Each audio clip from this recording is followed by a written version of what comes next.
What's up, Zox fam? We're back with some more Etheria Restart. Now, we're going to be getting into the character overview of the hitting hunting Hoyan. This is definitely a scary Animus to have out on the field, and if you're the one that's using her, definitely understanding how to properly make sure she's doing what she needs to do is going to be extremely important. So when we're looking at what type of unit Hoyan is, she is a astronomical single target DPS. And when we get into her ability, starting off with the skill 1, the Relentless Hunt, Hoyan strikes swiftly, deals 2 instances of 130% damage to a single enemy, with each hit having a 25% chance to inflict an anti-heal for 2 turns. Now, this might seem pretty basic, but considering what Hoyan's job is basically to finish off opponents, and that thus then funneling into her own kit, it is going to be essential for her to prevent her allies from restoring HP to fluctuate her chances of getting the final kill. And this anti-heal basically means they just can't receive any healing, which is going to be extremely impactful for what her job is. Now, when we're looking at her passive, which is Disillusion, pain is the perception of existence.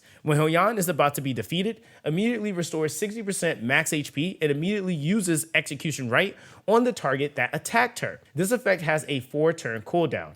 When Hoyan defeats an enemy target, she will revive a fallen ally based on the defeated target's lost HP, and then also prevent the defeated target from being revived. Each time the passive effect is triggered, Hoyan will apply 1 stack of Fleeting Glance to herself, stacking up to 3 layers. Now, let's actually break this down. There's actually a lot that's happening in this one skill and really passive ability. So basically what you're getting is a death prevention mechanic, which will make it to where when her HP is basically going to hit past 1, it won't hit past 1, and it actually will proc or cause her to restore 60% of her max HP. And then she uses her skill 3, which is called Execution Right, which we'll get to in a second. Now, this passive has a 4-turn cooldown, of course, just so that it has some sort of balance. But the other thing that she's able to do is something that I call extinction or executing, which is basically making it to where when she kills a target, they cannot be revived by a reviver. So this is completely nullifying characters like Sania and also Biotin.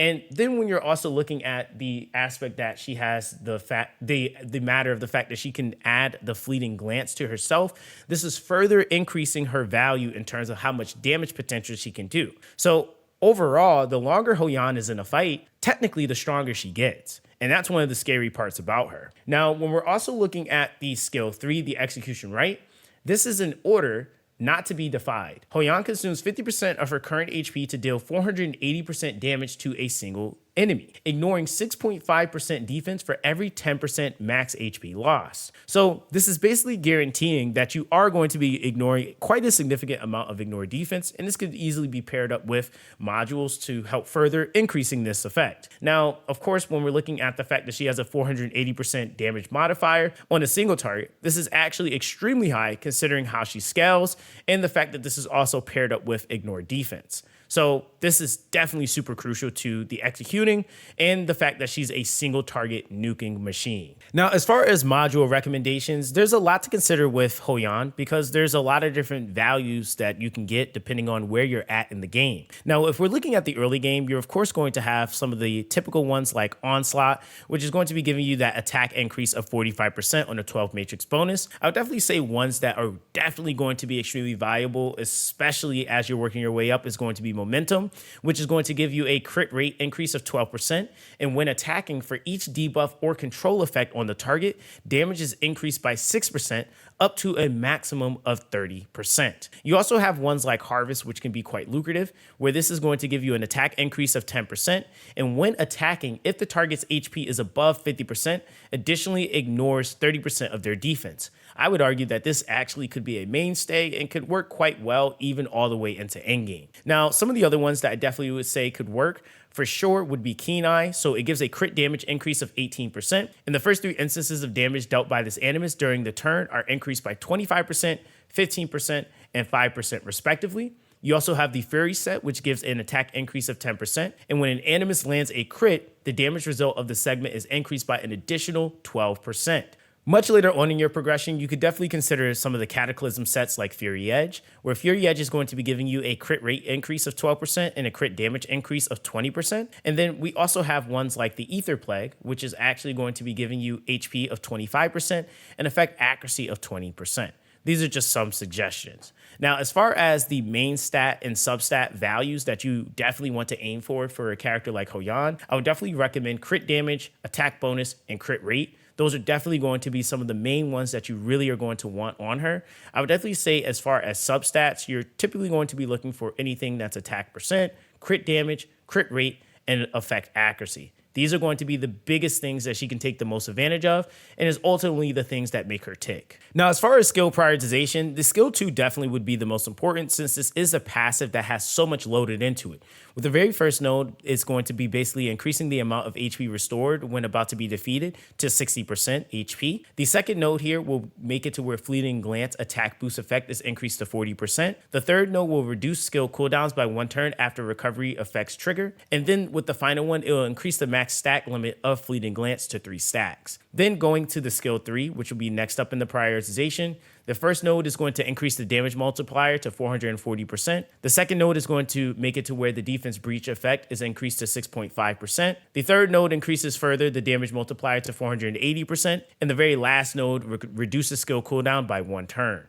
Now, of course, finally, you have this skill 1, where the first node is going to increase the damage multiplier to 120%. The second node is going to increase the chances of inflicting an anti-heal to 25%. The final node here, the third node here will be increasing damage multiplier to 130%. And then the final node will increase anti-heal duration to 2 turns. Now, as far as shell recommendations, starting out in the early game, Jox is definitely going to have the Agent Lizard, Buddha Panda, Twilight Knight, Crossroads, White Fang, Count, Law of Silence. Void State is essentially a state where the character cannot be targeted by single target abilities. They can still be hit by AoEs, but they cannot be singled out. So this is a great way to ensure that you're safeguarding a character like Hoyan that constantly is going to be sniping and single target nuking characters when she gets the opportunity to do so. Now, of course, getting into our infamous pros and cons. With the pros, I think it's safe to say that Hoyan is one of the strongest single target nukers in the game. And this is not only something that is to her benefit in PvP, but it also can work extremely well in PvE. And how you basically go about utilizing her can be a couple of different ways. You can use her to isolate and give more concentrated damage to a single target boss. Obviously, removing someone off the face of the planet in a PvP scenario, like another threat that could really be problematic to your team composition, and or even being able to place a heal block on a character that's constantly bringing back or restoring HP. This is something that just kind of works along the lines of what she does. I think even in some of the in-game higher scaling content where you're dealing with really potent ads, she can completely remove them off the face of the planet, and then they can't be revived. There's a lot of different things that this one singular passive does outside of the fact that it's just her nuking and doing a ton of damage. Now, of course, with those pros, you also have cons. I think the biggest con is that in order for you to get any extra value in terms of the nuke potential, you have to be constantly killing. And this is something that is really going to be making the Fleeting Glance a great ability if you're able to execute properly. And this is something that is really going to be a huge play into whether or not you might want to use Hoyan in that specific situation, because for what it's worth, she really is true to the job that she does. And if she's not able to scale any of her damage, that's definitely something that could really hurt her.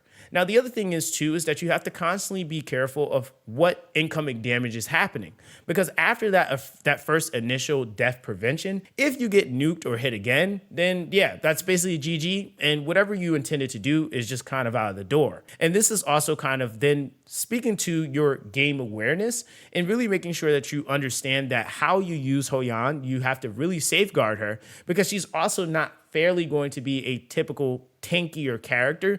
She's going to be a more squishier character. And so this is something that you just have to always be mindful of when you're basically trying to execute any of her abilities in combat. So that's basically going to be that with the Hitting Hunting Hoyan. I hope that this was able to give you some more insight on how this Animus works and maybe how you can incorporate this Animus into your compositions. So with that, guys, definitely make sure that you like and subscribe to the channel, and let me know how you guys feel down below. Are there any other things that you might be looking forward to doing with Hoyan? Or are there some other things that you might consider in terms of potential builds? Let me know in the comment section down below. But that's going to be basically that with this one, guys. Everyone, stay blessed, and I'll catch you guys in the next one.